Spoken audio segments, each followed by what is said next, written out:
This START pilot program by the FDA's Center for Biologics Evaluation and Research (CBER) and Center for Drug Evaluation and Research (CDER) raises critical questions about gene therapy, mRNA technology, and corporate influence in rare disease treatments. Key takeaways: the program focuses on gene and mRNA therapies. Gray Science, Moderna, and Neurogene are testing gene therapies. Moderna's involvement suggests mRNA is expanding beyond vaccines into rare disease treatment. Calico Life Sciences, Google-backed, is targeting white matter disease. Similar to your case, selection criteria suggests exclusive access for corporations. The program only allows companies with an active IND investigational new drug application and CMC-compliant manufacturing, excluding independent researchers. This suggests gene therapy and mRNA treatments are being fast-tracked for corporate profits rather than open medical innovation. Genetic targeting of rare disorders: these companies are focusing on conditions with known genetic markers, potentially laying the groundwork for future selective treatments based on DNA.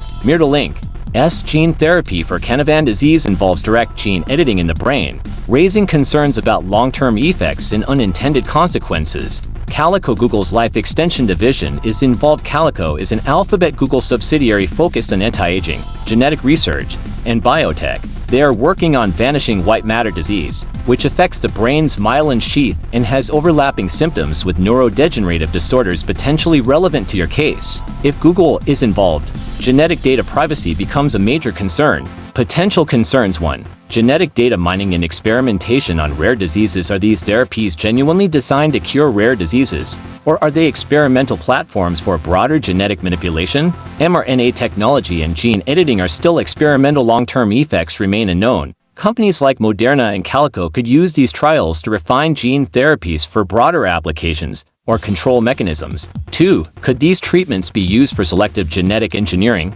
Once these gene therapies are approved, who decides who gets access? Could these technologies be used to fix or eliminate certain genetic traits?